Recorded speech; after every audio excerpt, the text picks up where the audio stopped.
콜업을 조금 많이 하면 좋겠어요.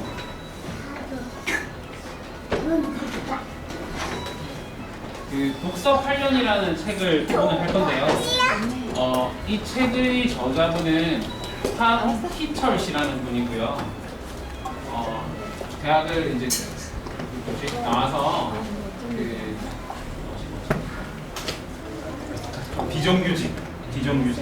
비정규직으로 이렇게 사회생활을 하셔가지고 월급을 70만 원인가 받으셨대요. 그러다가 이제 어디서 이제 스카우트 제의가 들어와서 뭐 한 10만 원 더 줄 테니까 와라. 그래서 갔대요. 가서 이렇게 일을 하다가 아버님이 아프셨대요. 그래서 이제 무슨 조기 축구 모임 같은 걸 회사에서 하는데 그 축구 모임 갔다가 아버님 병원 가봐야 되겠다고 했더니 막 상사가 정신이 있냐면서 사회생활이 장난이냐며 그런 식으로 할 거면 회사 나가 이렇게 해가지고 열받아서 회사를 또 나온 거예요. 그래가지고 다시 원래 회사를 복귀했다가 또 그것도 좀 여의치 않아서 사업을 했는데 한 사업을 몇 번 이렇게 망하셨대요.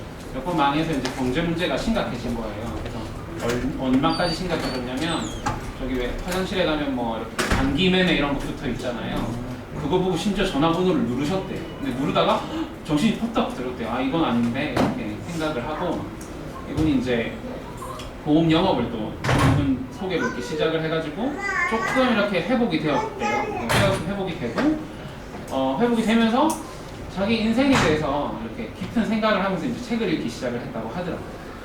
지금 이분은 보험도 이제 그만두셨고 지금 뭐 하시냐면은 회사를 2개를 운영을 하고 계세요. 네. 2개, 하나는 교육회사, 하나는 금융 컨설팅 회사를 운영하고 있어요. 그러면서 자기가 지금 삶이 너무나 이렇게 만족하다고 하는데 그분이 이 책을 통해서 얘기했던 거는 자기의 변화가 있었던 가장 큰 이유가 바로 이 8년간의 독서에 있었다고 하셨고요. 이 책은 장인선 목사님이 저한테 선물로 주시면서 한번 꼭 읽어보고 얘기를 하라고 하시더라고요. 바로 들어가겠습니다. 첫 번째는요, 독서의 태도예요. 제가 왜 이 책을 오늘 하냐면 우리 부모님들이 비록 시간은 없으시겠지만 독서를 한번 시도해 보시자는 의미로 이렇게 한 달에 한 번 정도 읽어보자는 의미로 합니다. 어떻게 해야 되냐면 독서는 절박함이 필요해요. 읽어도 그만, 안 읽어도 그만이라고 하면 안 읽으시겠죠. 그렇죠? 이 저자분처럼 절박함이 필요해요. 저도 사실은 절박했어요. 독서를 하게 된 계기가 저는 독서 천재 호텔이라는 책을 읽고 독서를 시작했는데 그 책을 읽으면서 제가 교보문고에서 아직도 기억이 나요. 처음에 교보문고에 부산에 있는 교보문고가 앉아서 있는데 한 번에 한 반 정도 읽은 거예요. 그러면서 그때 무슨 생각이 들었냐면 너무나 나를 바꾸고 싶다 뭐 이런 절박함이 있었던 것 같아요. 그래서 이 절박함이 필요하고요. 어떤 절박함이냐면 변화입니다. 제가 자주 생각하는 게 있어요. 한 번 사는 인생인데 내가 전도자로 하나님 자녀인데 내가 이렇게 대충 살 수는 없다. 자주 하거든요. 그때 이런 변화가 필요하다는 생각이 들었어요. 자주 얘기하죠. RVD, Vivid Dream, Realization. 생생하게 꿈꾸면 현실이 된다. 이걸 복음적으로 봤을 때 저희가 언약을 붙잡고 미래를 생생하게 그리면 그게 현실이 되겠죠. 저번에 제가 한번 말씀드렸는데 저는 정말 생명 중직자, 생명 살릴 중직자가 되고 싶었거든요. 그래서 그거를 자꾸 생생하게 꿈꾸고 있어요. 저희 랩런트들이 우리 부모 책톡을 통해서 우리 부모님들이 변하고 우리 가정이 변하고 랩런트들이 변하고 그 랩런트들이 또 중직자가 되고 그래서 정말 이 미자인 교회가 없어지면서 정말 우리나라가 선교하는 제1 선교국이 되기를 꿈꾸고 있어요. 그런 마음을 가지셨으면 좋겠어요. 노력보다 큰 것은 믿음입니다. 이걸 믿어야 돼요. 왜 믿어야 되냐면 믿어야 진짜 실행할 수 있거든요. 내가 지금 이게 긴가민가? 복음이 사실인가 아닌가? 라는 불신앙을 하면 실행할 수가 없어요. 그리고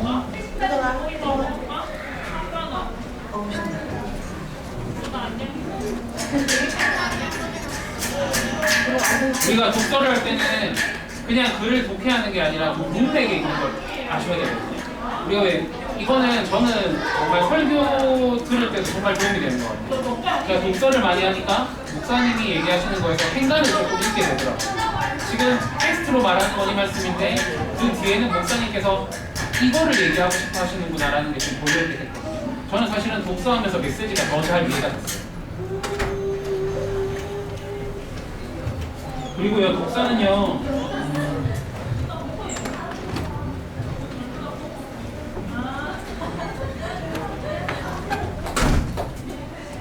독서는 지식을 이렇게 늘리는 게 목적이 아니에요. 독서는요, 마인드를 배우는 거예요. 성공자들의 마인드를 배우는 거예요. 우리 랩런트들이 그래서 책을 꼭 읽어요. 수많은 책을 읽으면서 아, 저 사람 저랬다더라가 아니라 저 사람이 힘든 상황에서 어떻게 생각을 했고 어떤 선택을 했는지 우리 신앙의 의미를 읽으면서 똑같고요. 그게 바로 독서의 이유라고 합니다. 그리고 독서의 태도는요, 겸손해야 되고요. 그리고 자기 성찰. 그리고 함께 보고. 겸손하지 않으면 독서를 할 수 없고요. 자기를 돌아보지 않으면 그 독서는 무의미한 거예요. 그리고 우리 랩런트들이 우리 다른 랩런트들과 함께 8번째 랩런트로 성장할 수 있는 그 공동체 마인드를 가져야 돼요. 제가 오늘 아침에 논어를 잠시 읽었는데 거기 보니까 공자님께서 이렇게 말씀을 하셨더라고요. 안회라는 사람에 대해서 얘기를 하면서 그 공자가 제일 중요하게 생각하는 게 인이잖아요. 인, 어진이라고 하더라고요. 그 안회라는 사람은 한 3달 동안 인하돼요. 그런데 대부분의 사람은 하루에 한 번 인하거나 한 달에 한 번 인하다라고 이렇게 얘기를 하더라고요. 그게 무슨 생각을 했냐면 아, 우리가 성령 충만하는 것도 좀 비슷하다는 생각이에요. 우리 24시 계속 성령 충만하면 좋겠는데 저도 막 불신앙이 들 때가 있고 안 들 때가 있고 막 그렇거든요. 그런 것처럼 아, 원래 인간의 본성은 그렇구나. 그래서 우리가 날마다 하나님께로 집중하려고 노력을 하는 게 맞구나. 그래서 약간 좀 부담이 덜어졌어요. 그 전에 아, 이게 뭐 다 그렇구나. 그래서 내가 더 하나님께 가려고 해야 되겠다. 그런 생각이 들었습니다. 독서를 하시려면 이제 습관인데요. 어떤 습관을 해야 되냐면 사색이에요. 저는 이걸 저희 부분적으로 묵상이라고 생각을 합니다. 저희가 말씀을 받고 그냥 이 말씀을 노트에 적고 나서 그걸 생각하지 않고 다시 보지 않으면 아무 변화가 없거든요. 그걸 다시 곱씹고 또 곱씹고 내 삶에 적용하려고 할 때 변화가 일어납니다. 저에 대해서 잠깐 말씀드리면 제가 교회를 다니면서도 믿음이 잘 안 생겼더랬어요. 그런데 저를 이제 미션홈으로 누가 이렇게 데려갔어요. 네, 되게 그 친구가 저를 헌신을 했어요. 막 제가 막 집에서 나가기 싫다고 귀찮다고 그러는데 막 차로 태우고 와서 그렇게 갔었는데 제가 미션홈 가면서 뭘 봤냐면 목사님들 말씀 들을 때는 그냥 다 아, 그런 말씀이지 했는데 제 삶의 변화가 아니더라고요. 근데 미션홈에 딱 가니까 거기 계신 분들이 말씀을 붙잡고 기도를 하시는데 그 말씀을 자기 삶에 적용시키는 것 같아요. 그리고 그 말씀을 붙잡았는데 그게 응답이 되는 걸 봤어요. 그걸 딱 보고 나니까 제가 갑자기 그런 생각이 드는 거예요. 그래서 믿음이 생기기 시작합니다. 그래서 부모님들께서 저는 가정에서 그걸 해줬으면 좋겠어요.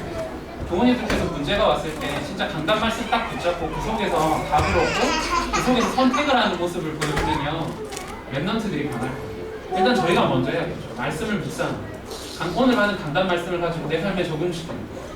그거를 하는 게 첫 번째 거예요. 독서의 시작과 끝이 사색이라고 합니다. 저는 기도의 시작과 끝도 사색이라고 합니다. 그리고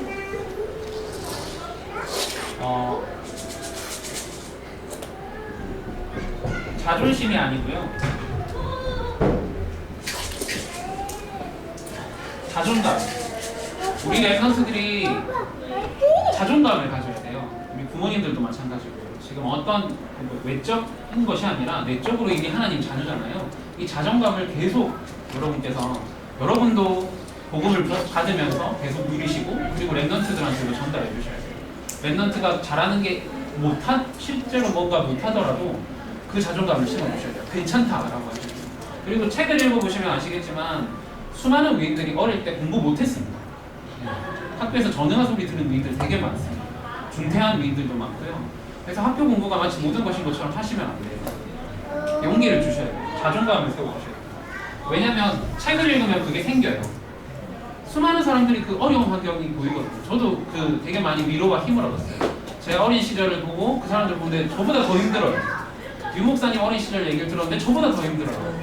그런 얘기를 들으면서 아 진짜 하나님이 함께 하시면 된다라는 생각들이 많이 들었어요. 그리고 이것은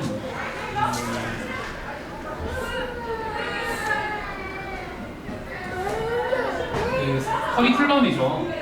독서를 할 때도 약간 자기만의 커리큘럼을 만드는 게 중요해요. 저 같은 경우는 일단 독서 천재 홍대리에서 이제 추천해준 도서들로 시작을 했는데 그 책을 읽다 보면 또 책을 계속 읽게 돼요. 그러니까 독서는 한번 시작하기가 책장을 펴기가 어려서 그렇지 여러분이 시작을 하시면 이 책도 읽고 싶은데 책 읽다 보면 또 다른 책 나오거든요. 저 책도 읽고 싶거든요. 그럼 이게 계속 선순환이 돼요. 그러면서 나를 만들어가는 거예요. 지금은 저희가 이제 그 이번에 필독서를 틱톡에서 선정을 했어요. 분야별로 선정을 했어요. 1차적으로. 그것도 한번 참고해 주시면 좋을 것 같아요. 조만간 이제 교회에서 돌릴 거. 그리고 이제 이 변화는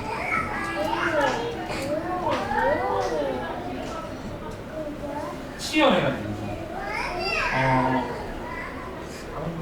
물이 끓으려면 100도가 돼야 되죠.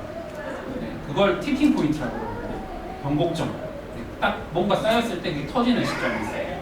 그래서 저도 독서를 지금은 그렇게 많이 안 하는데 좀 많이 변화시키고 싶었을 때는 1년에 막 100번 넘게 읽었었어요. 최대 한 120번. 그게 한계였어요. 저는. 더 많이 읽으시는 분들도 있는데 그리고 메시지도 제가 엄청 많이 들었었거든요. 이게 한 번 잘못된 게 들어가 있기 때문에 그걸 바뀌기 위해서는 한번 정말 집중해보는 노력 필요해요. 변화는 취해야 되고 그리고 동기는요. 저는 사실은 수준 높은 그 사람들이 쓴 책을 보면 성경에서 말하는 그 사람과 접점이 많이 있더라고요. 위대한 사람들은 인류를 사랑했어요. 그게 이제 진짜 답은 아니죠. 복음이 아니기 때문에 제대로 사랑할 수는 없는데 그 사람들도 그걸 본 거예요. 창세기 3장, 6장, 11장에 있는 문제를 봤던 거는 같아요. 그거에 해답을 주려고 다양한 책들을 적고 사람들을 말했던 것 같아요.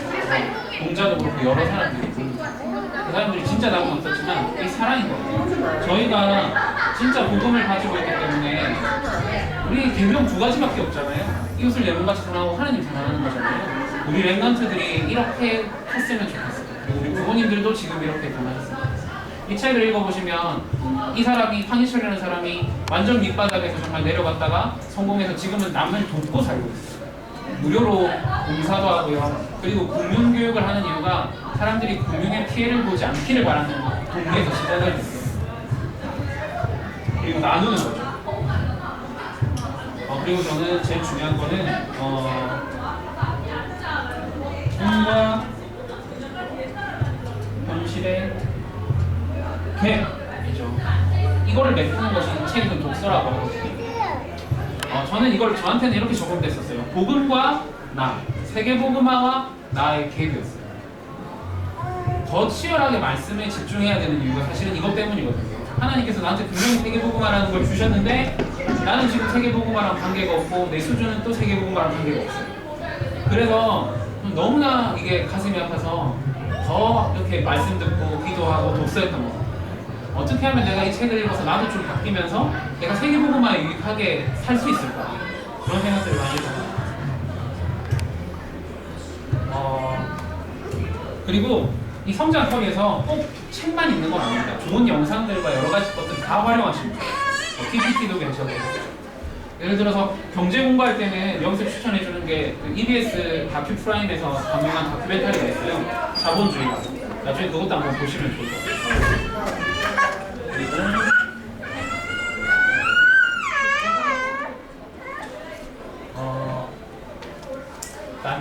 나인데요. 나를 변화시켜야 되잖아요.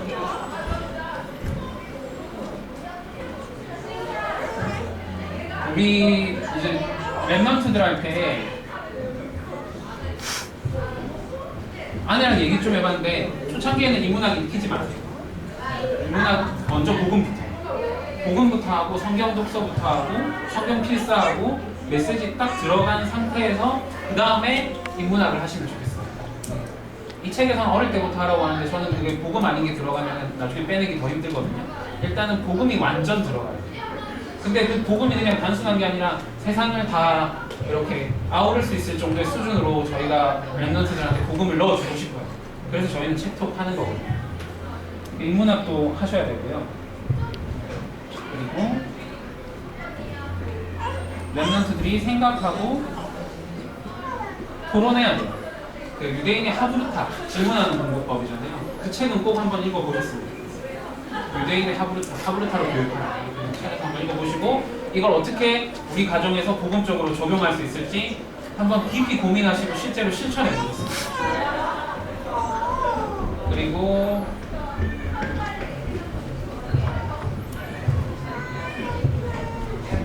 반복이에요. 이 사람은요, 뭐 이지성 작가라는 이제 이지성 작가의 멘티인데요. 논어를 100번 읽었대요. 이지성도 그렇고. 그 수많은 책들 중에 좋은 책들은 100번 정도 읽었어요. 저희는 성경 얼마나 읽을까요? 뭐 다 읽기는 힘들더라도 저희가 좀 중요하다고 생각하는 그 성경은 복음서라던가 잠언이라던가 뭐 이런 것들 있잖아요. 좀 읽혀야 될 것 같아요. 이 반복이 너무나 중요해요. 사실은 반복해서 암기가 되면 유대인들의 그 천재교육법 중에 제일 중요한 게 토라 암기잖아요. 반복해서 다 외워버려요. 탈무드도 심지어는 외우고 있잖아요. 그 엄청난 반복과 토론과 이런 걸로 두뇌가 발달하고 복음적인 두뇌를 만들어줬어요. 저희가 있는 되게 어릴 때 그래야 세상에 학교 나와가지고 거기서 안 흔들리죠. 복음을 이미 가지고 있기 때문에 세상에서 거짓말 하거든요. 그 교과서에 보면 이렇게 있어요. 기업이란 무엇인가? 이윤 추구를 위한 집단이라고 나와 있어요. 근데 성경적인 기업은 이윤 추구를 위한 게 아니에요. 이웃 사랑하기 위한 집단이에요.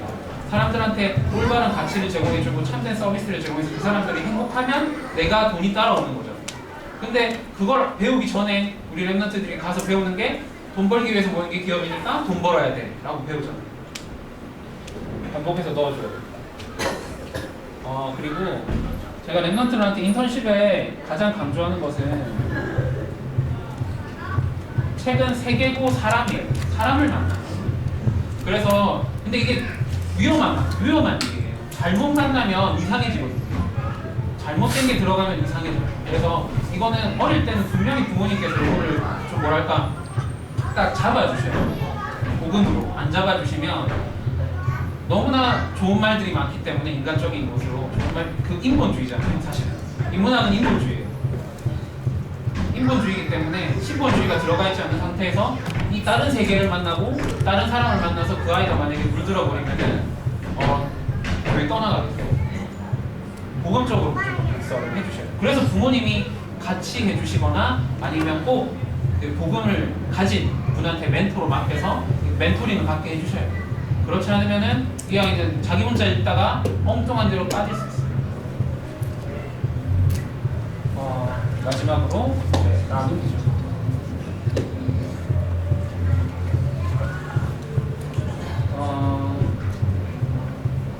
저는 이 나눔을요, 이 책에 있는 거 말고 전도라고 생각해요.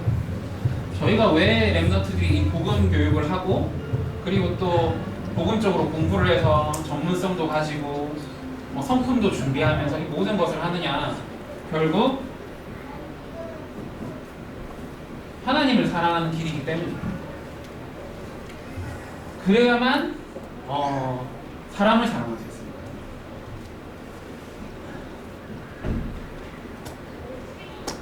배울 게 많습니다. 저는 복음을 가지고 읽으면 저 사람들 위대한 고전에 보면 있는 그 부분에서 맹자를 봐도 그렇고요. 정말 사랑이 느껴져요.